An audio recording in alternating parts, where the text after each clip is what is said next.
Assalamualaikum dan salam kembali kepada semua yang menonton video ni. Dan hari ini kita ada satu kereta kita nak ulas, iaitu Honda City Spec E tahun 2021. Sebelum saya bahas dengan lebih mendalam lagi, kita roll dulu kita punya intro.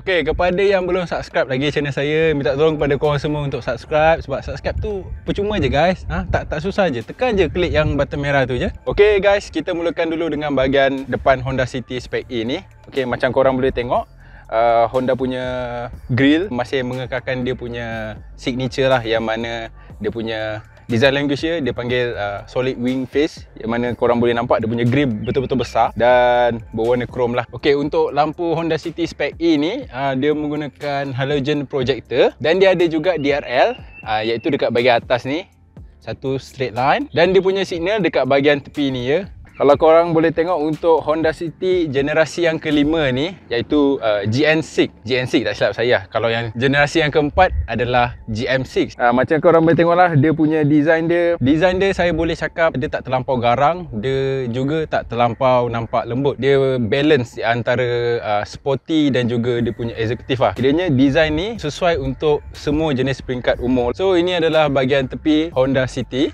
generasi kelima. Macam korang boleh nampak, dia punya creasing line ataupun dia punya lekuk dia memang agak tajam lah, memang agak tajam dan agak dalam. Dan Honda pun memang terkenal dengan dia punya creasing line ataupun dia punya lekuk yang betul-betul menonjol. Tak macam sesetengah kereta yang lain, dia tak banyak sangat dia punya lekuk kan. Kalau macam Honda ni memang betul-betul mantul lah dia punya lekuk dia. Okey, untuk saiz tayar dan juga saiz rim dekat Honda City Spec E ni, dia punya saiz rim dia adalah saiz 15 inci dan saiz tayar dia adalah 185/60. Dan pilihan tayar yang Honda pilih untuk Spec E ni, dia pakai Continental UC6, yang mana kita tahu Continental ni fokus dia adalah untuk kesenyapan lah. Kiranya bila korang mandu dekat jalan, dia punya tire noise tu tak terlampau kuat sangat. Bila tak terlampau kuat, maknanya dia untuk comfort dalam ruang kabin. Saya nak selitkan sekali dia punya suspension system dan juga brake system. Suspension system untuk Honda ni dia menggunakan McPherson strut dekat depan dan torsion beam dekat belakang. Untuk brake pula, dia menggunakan ventilated disc kat bahagian depan dan drum brake dekat belakang. Untuk maklumat korang, ini adalah setup yang paling simple dan paling murah, sebab kereta Honda City pun dibuat untuk bandar. Jadi bila kita nak memilih suspension system dan brake system tu, kita pilih yang paling murah dan paling senang untuk repair lah kalau ada apa-apa masalah. Okey, untuk bahagian belakang Honda City pula, benda pertama yang menarik minat saya adalah sudah tentunya dia punya lampu. Memang betul ramai cakap dia punya lampu ni memang tiru BMW 3 Series, tapi dia tiru-tiru pun still memang lawa lah kalau kita nampak daripada belakang. Sebab dia punya lampu dia ni, dia menggunakan jenis 3D design, yang mana dia punya lekuk-lekuk dia tu terkeluar. Dan yang paling kontras untuk dia punya lampu dia adalah dekat bahagian kening hitam tu lah, memang lawa. Kita ada dia punya reflektor secara vertikal bahagian kiri kanan. Dan kalau untuk spec RS yang dah keluar tu, dalam harga dalam 100k lebih, dia akan ada diffuser dekat belakang. Oh, dan juga untuk Honda City Spec E ni, dia ada reverse camera dan kat sini lah dia punya location. Okey, sekarang ni kita boleh tengok boot space lah Honda City ni. Dia punya keluasan dia sebanyak 519 liter dan memang agak luas lah, memang agak luas. Macam-macam korang boleh sumbat, tak ada masalah. Korang boleh tengok kat bawah ni, dia punya space saver tire lah ya. Dia bukan saiz yang penuh, tapi kira okey lah. Kan ada juga ruang-ruang dalam ni kalau korang nak sumbat. Cumanya kalau korang tak letak insulation, akan ada berbunyi lah. Okey, korang jangan risau. Boot space dia ni ada lampu untuk bonnet lah. Memang penting lah untuk kereta-kereta sedan ada lampu dekat bonnet, sebab dia tak ada cahaya. Cuma kalau macam kebanyakan kereta hatchback tu, dia tak adalah cargo light tu. Certain je ada, yang jenis-jenis mahal je ada. Dan okey, kalau korang nak tambahkan ruang kargo yang mana 519 ni tak cukup, korang boleh tarik je tu ni. Dua tu ni korang tarik dan korang tolak seat tu daripada dalam ni lah.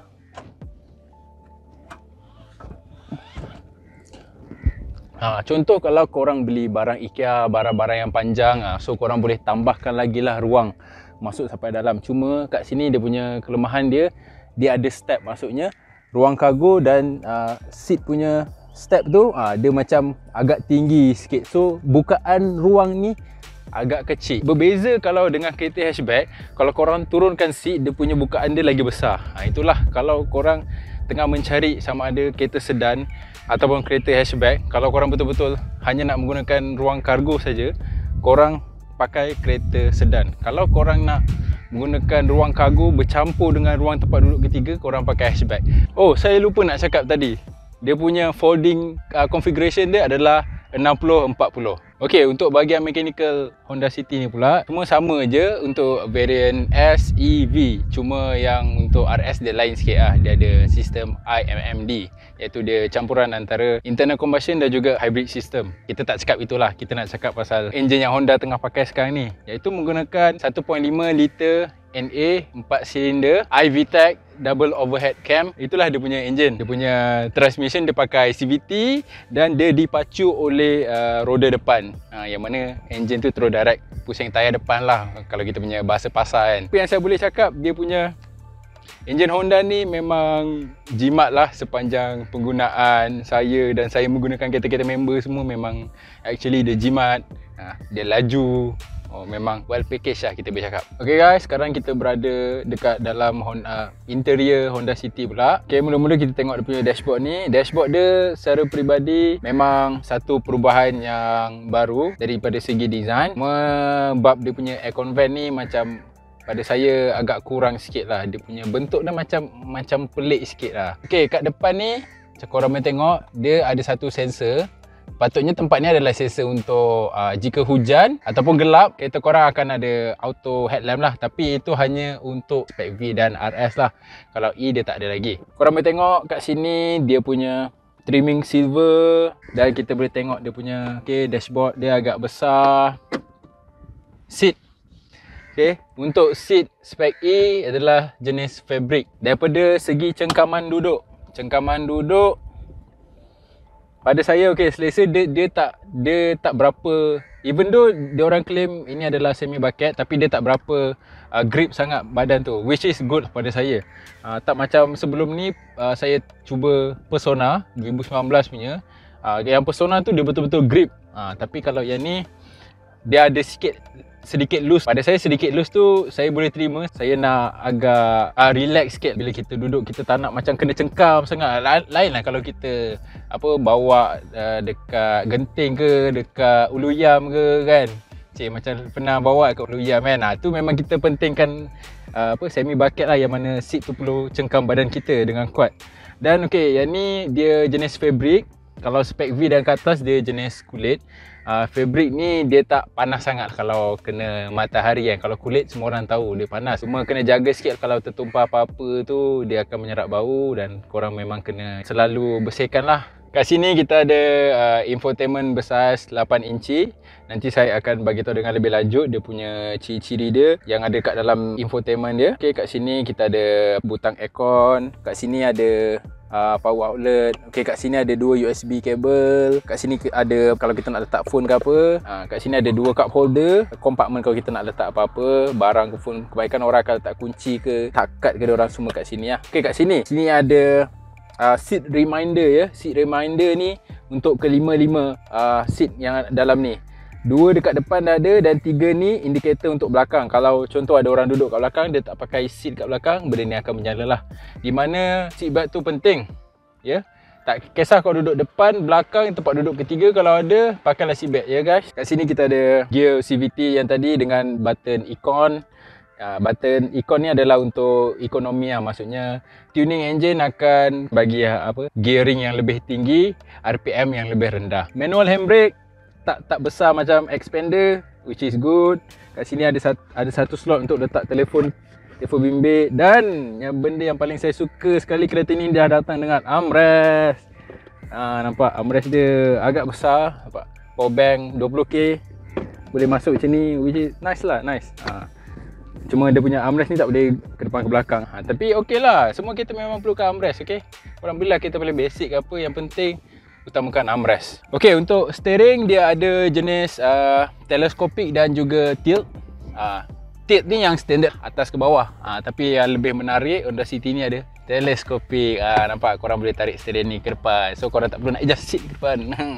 Ini mantap. Okay, dia ada juga pedal shifter. Ini adalah engine start stop button, iaitu pakai push start je. Kat sini ada trip yang mana nak kawal kecerahan meter. Kat sini kita boleh kawal semua. Okay, ini adalah dia punya analog meter untuk Honda City ni lah. Kat tengah-tengah tu kita boleh tengok info dia. Okay, kita tekan dekat trip ni. Nampak, kita boleh nampak average. Kita boleh nampak dia punya mileage, dia punya range minyak ada berapa, average minyak berapa. So kita boleh tengok semua kat sini. Kita boleh set jam juga. Okay, kat sini ada juga cruise control, yang mana benda ni memang baiklah kalau untuk orang-orang yang jenis jalan jauh. Pada saya secara personal, ni adalah poin yang terbaik.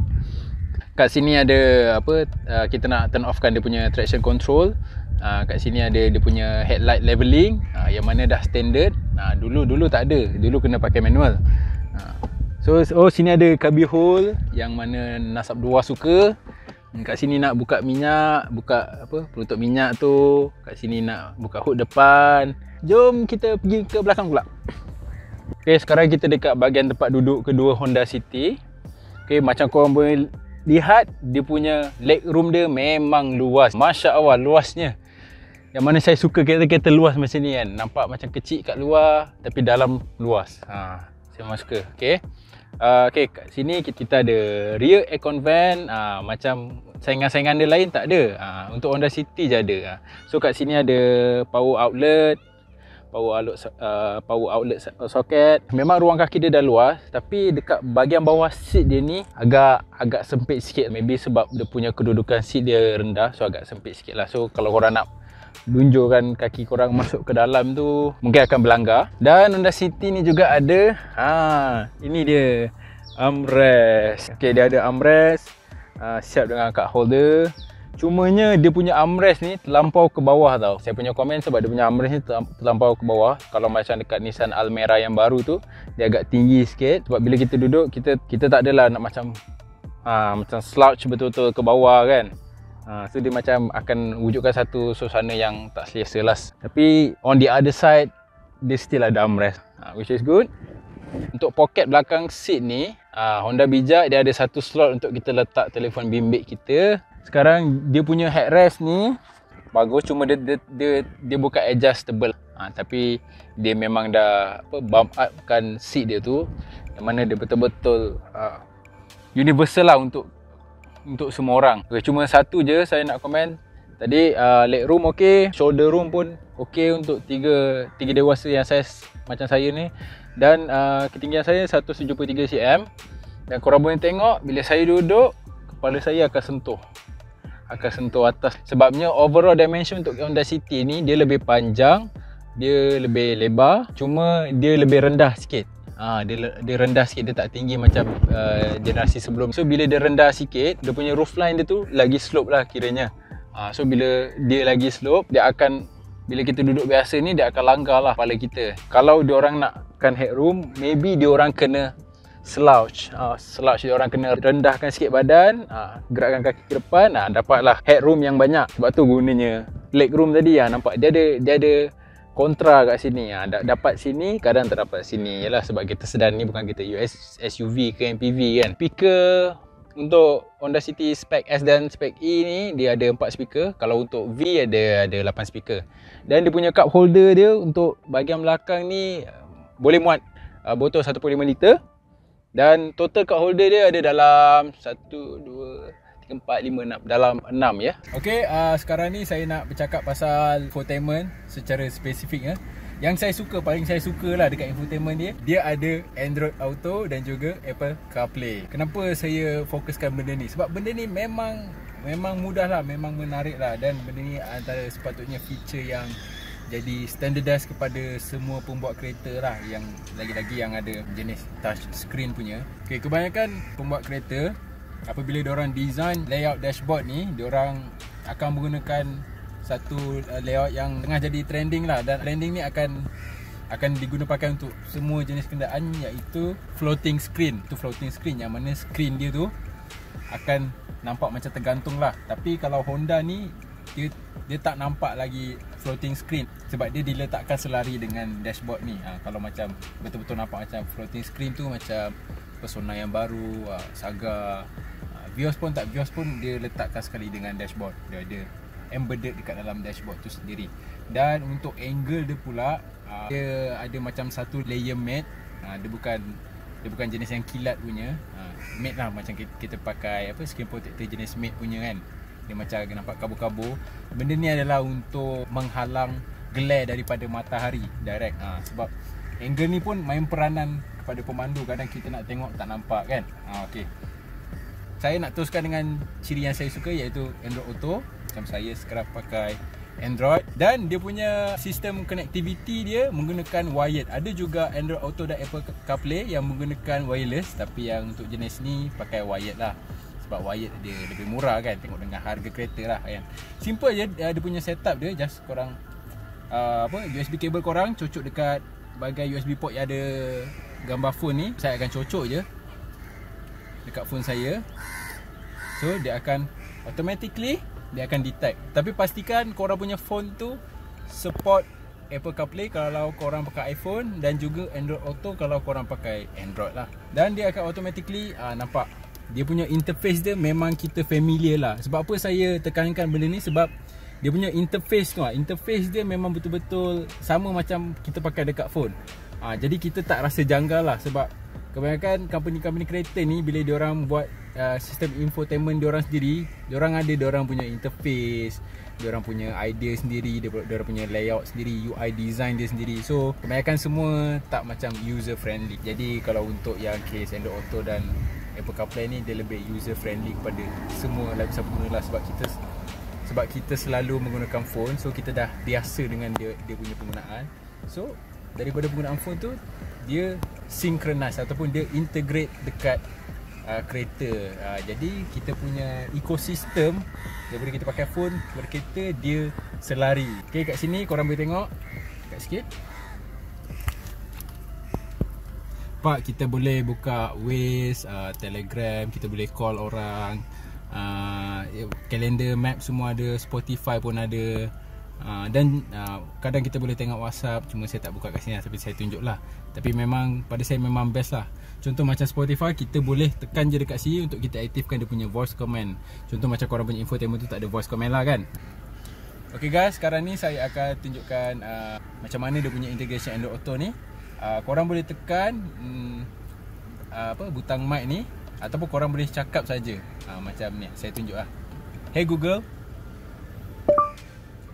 open Spotify and play the song. Playing some music on Spotify. Nampak? Senang je. Macam tu lah antara contohnya. Di samping korang cocok kabel dekat phone, dia juga boleh charge korang punya phone lah. So dia dua dalam satu. Honda City Spec ini juga dia ada satu sistem yang dipanggil remote start, yang mana korang boleh start engine korang pakai remote je. Korang tak perlu masuk. Okay, dia simple je nak buat. Korang just perlu tekan butang macam refresh button ni. Korang pastikan korang lock kereta korang dulu. Okay, saya dah lock. Dan tekan selama 5 saat. Okay, saya tunjuk contoh.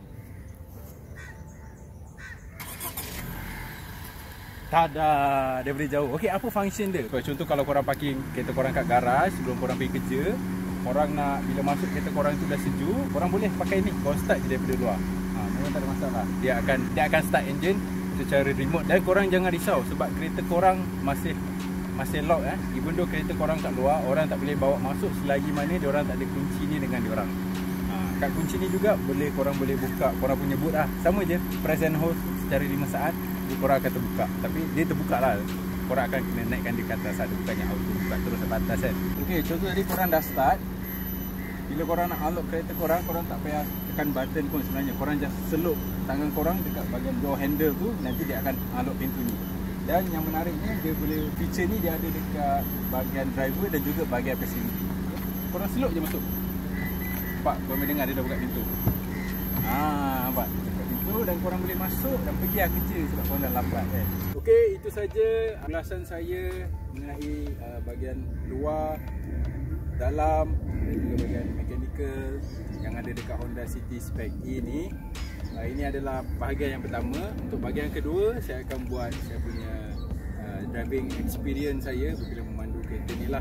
Dia punya handling macam mana, dia punya acceleration macam mana, kita akan bincangkan dekat bahagian yang kedua. Jadi kepada korang di luar sana, kalau korang ada apa-apa komen dan pendapat korang pasal Honda City ni, jangan lupa tinggalkan korang punya komen kat bawah.